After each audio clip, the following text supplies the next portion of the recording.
Aujourd'hui, c'est story time. Il vous est déjà arrivé de remarquer que plein de gens vous critiquent, plein de gens vous tirent là-dessus, plein de gens ne sont pas d'accord avec ce que vous dites.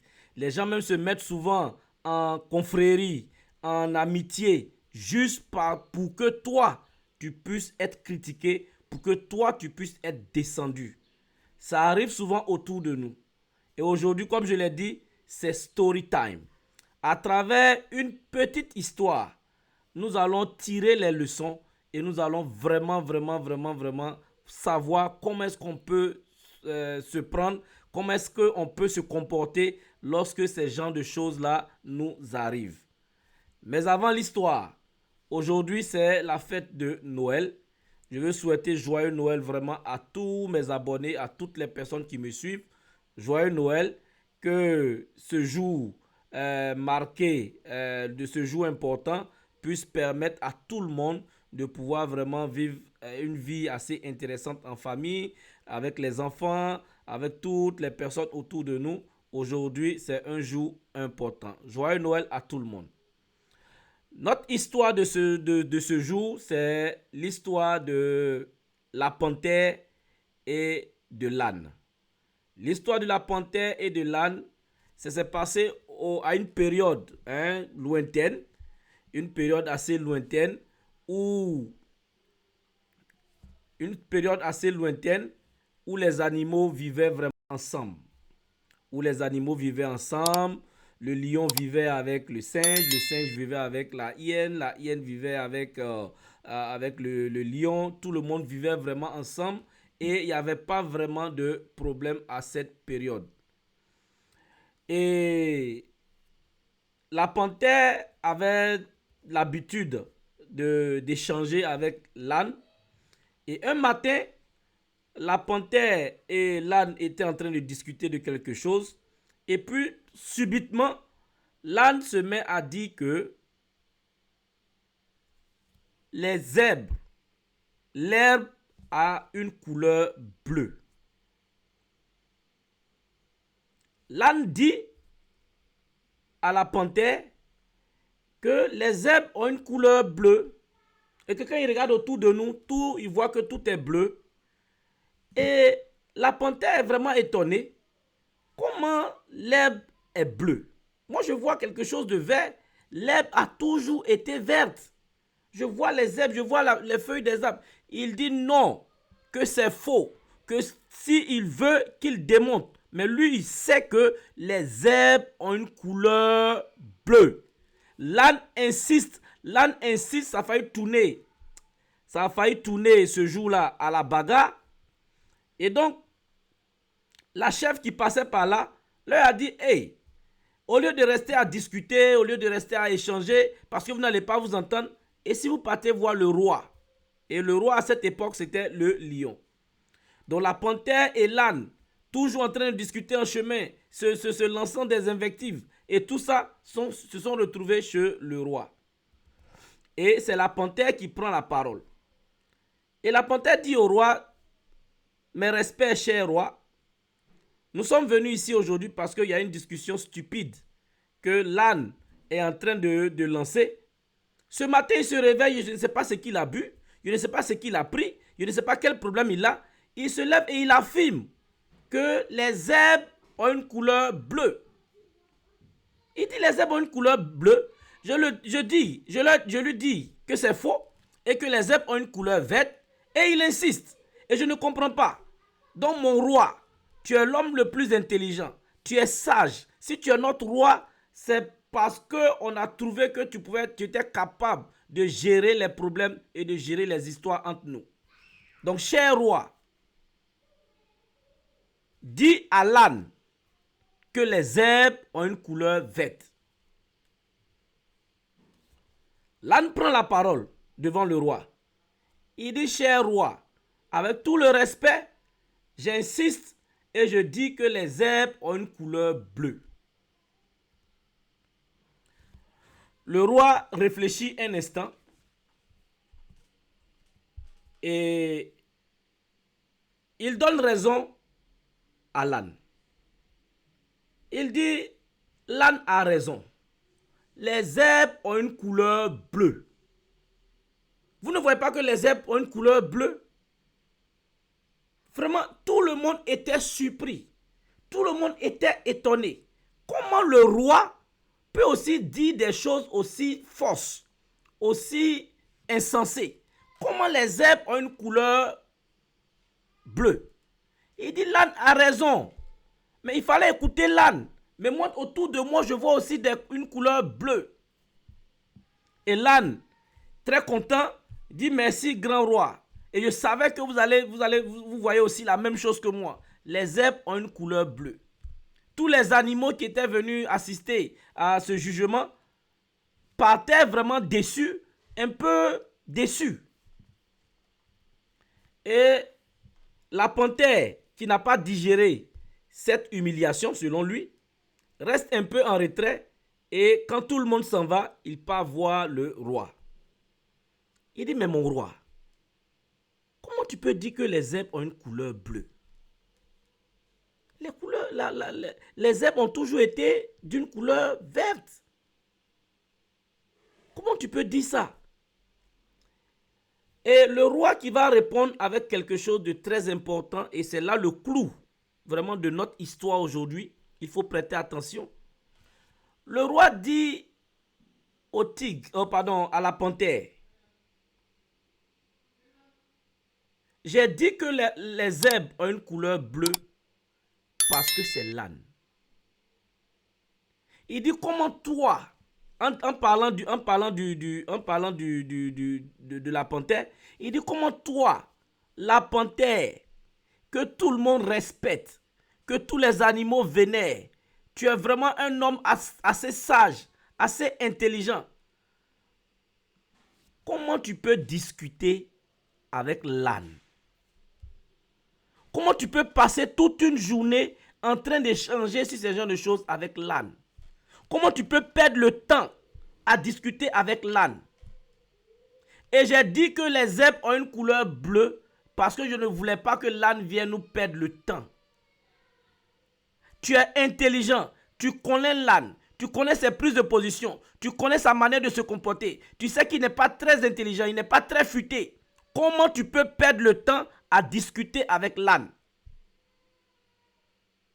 Quand j'ai dit que les herbes étaient bleues, est-ce qu'il n'est pas parti? Est-ce qu'il n'a pas laissé cette assemblée? C'est ce que j'aurais espéré de toi depuis ce matin. Tu aurais gagné en temps, tu serais parti chercher de la nourriture pour tes enfants, tu aurais fait quelque chose pour la société, tu serais en train de réaliser des choses pour la société, mais tu as perdu toute la journée et le travail que tu devais faire, tu n'as pas pu faire. Le clou de l'histoire, la leçon de l'histoire, c'est que cette année 2025 dans laquelle on va rentrer, il faut observer très bien, il y a beaucoup d'ânes autour de nous. Il y a tellement d'ânes autour de nous que par moments on passe même des mois en train de discuter avec des ânes.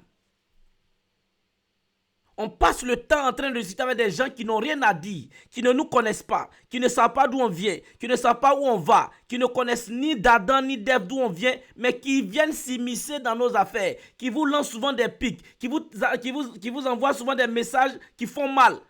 Et vous passez le temps en train de discuter avec ces personnes.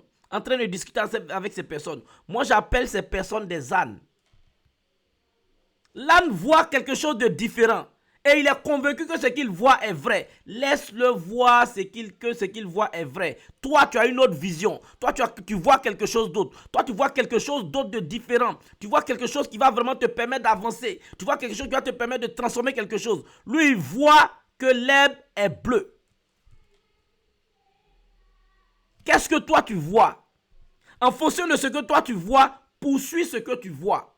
Poursuis ta route. Poursuis tes objectifs. Poursuis ce que tu veux.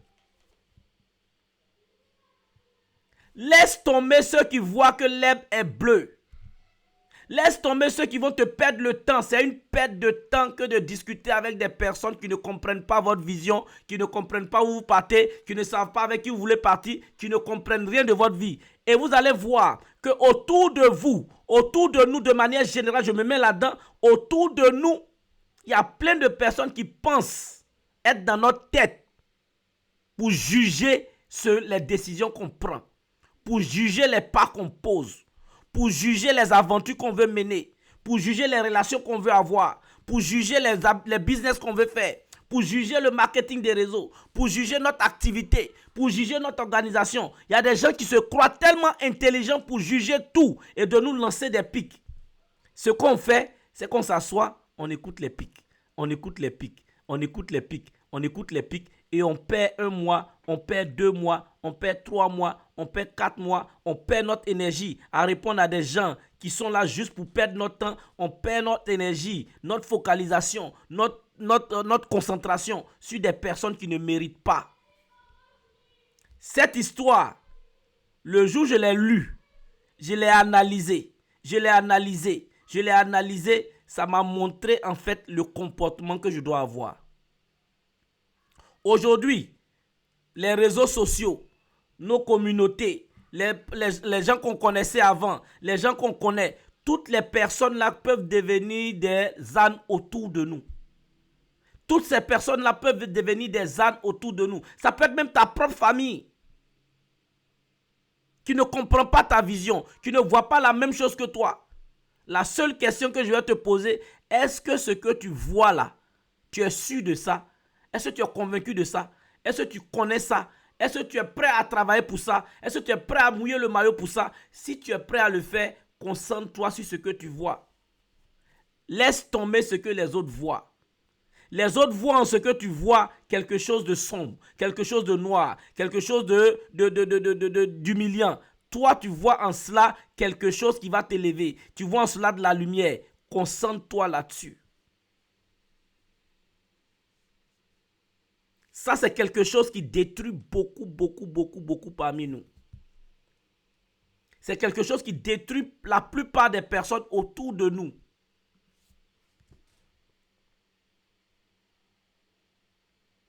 On se concentre sur ce que les gens disent, l'opinion des gens. On est en train de rentrer, on va rentrer peut-être très prochainement dans une nouvelle année. Chers amis, chers abonnés, pour une année, fais le test. Pour toute cette année qui arrive, fais le test de te concentrer sur seulement ce que tu vois. Laisse ce que les autres voient. Tu n'es pas dans leur esprit pour comprendre ce qu'ils voient. Laisse-le voir ce qu'ils voient. Le monde est fait de divergences, d'opinions. Notre divergence, c'est ce qui fait l'unicité du monde. Dans la divergence, il y a la communauté. Dans la divergence, il y a l'unité. Dans la divergence, il y a une nation. Dans la divergence, il y a un pays. Dans la divergence, il y a un continent. Dans la divergence, il y a le monde. Un gars qui vit en Europe ne peut pas me demander de voir la même chose que lui. Et comme je ne vois pas la même chose que lui, je deviens quelqu'un qui n'est pas ambitieux. C'est faux. Je ne suis pas obligé de voir la même chose que même la personne avec laquelle je suis né dans la même famille. Je ne suis pas obligé de voir la même chose que mon père qui m'a mis au monde. Je ne suis pas obligé de voir la même chose que l'État. Je ne suis pas obligé de voir la même chose. Je vois quelque chose qui m'est personnel, qui m'est particulier. Et ce que je vois, je me concentre là-dessus. Toi, tu vois que les herbes sont bleues. Moi, je vois que les herbes sont vertes. Tu as raison, je n'ai pas tort. Mais que chacun se concentre sur ce qu'il voit.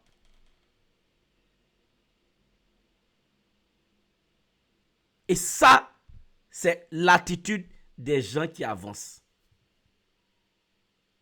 Je disais une fois à quelqu'un, aujourd'hui, on est dans nos différentes communautés, on est sur les réseaux sociaux, on t'envoie un message méchant, un petit message méchant, tu commences à déprimer, tu commences à dire non,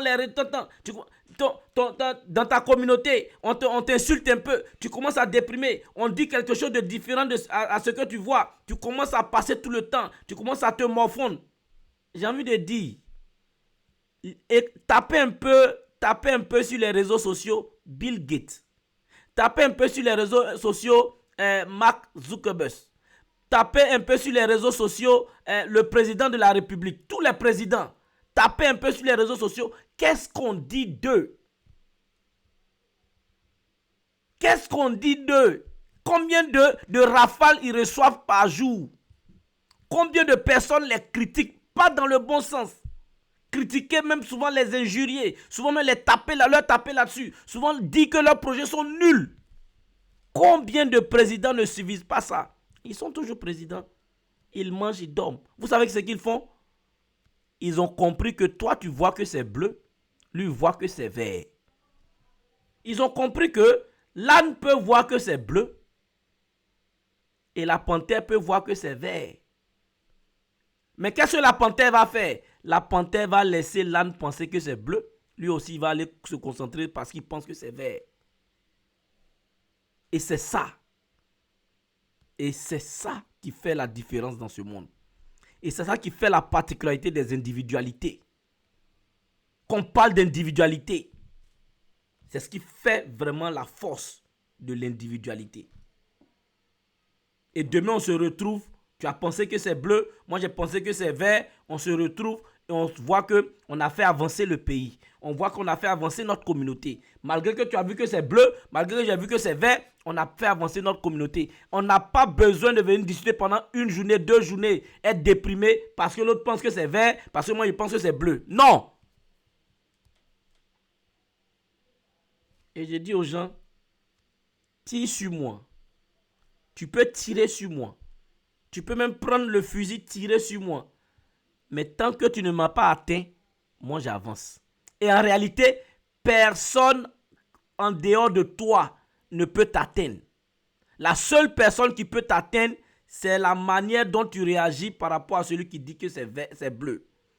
Ta manière de réagir, c'est ce qui va t'atteindre. Donc je suis mon propre bouclier. Ma pensée devient un bouclier. Mon interprétation de ce que les gens disent devient un bouclier. Ma réaction par rapport à ce que les gens disent devient un bouclier qui me protège. Je suis une armure, un bouclier pour moi-même, ma personne. Donc les gars, 2025 pointe le nez. Une chose qui est importante, c'est que vous n'allez jamais réussir à empêcher les autres de parler. Ta réaction, aussi mauvaise qu'elle soit, ne peut pas empêcher l'autre de parler. Plus tu fais attention à ce qui est dit de mal, à ce qui est dit de négatif sur toi, plus ça s'amplifie. On a été tous à l'école. Moi, je me rappelle très bien. Quand on était plus jeunes, il y avait un film qu'on appelait Ohara. Je ne sais pas ceux qui se souviennent. Ohara, moi, à cause de ma petite taille, à l'école, on m'appelait Ohara. Mais tout mon cycle primaire, finalement, les gens m'appelaient Ohara. Mais j'ai compris plus tard pourquoi est-ce qu'à un moment donné, c'est devenu mon nom. C'est devenu mon nom parce qu'au départ, quand on a commencé à m'appeler, j'ai commencé à... Je me suis même battu. Je me suis même... j'ai passé des semaines à ne pas parler avec des personnes parce que je n'aimais pas le nom. Tous ceux qui m'appelaient comme ça, je leur déclarais la guerre. Mais finalement, c'est devenu le nom le plus répandu que lorsque j'étais au primaire. Donc ça veut dire quoi? Là où toutes les situations sur lesquelles tu passes, comme on le dit en Côte d'Ivoire, tu tapes l'œil, tu passes là-dessus. Ces situations-là ne dureront pas. C'est nous qui amplifions les choses dans notre vie. Quelqu'un d'autre ne peut pas amplifier quelque chose sur moi. Il va mourir de sa propre mort.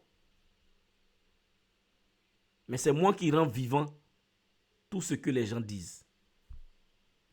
C'était ça mon intervention d'aujourd'hui. Une petite histoire et une très grande leçon que nous avons apprise. 2025, soyons concentrés. Laissons tout ce qui est distraction. Tu peux même en train de vivre avec ta meilleure distraction, ta plus grande distraction.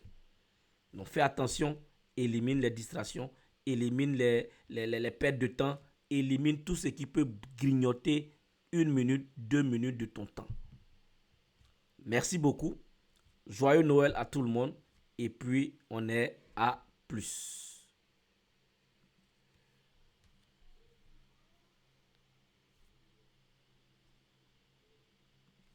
En tout cas, bye bye.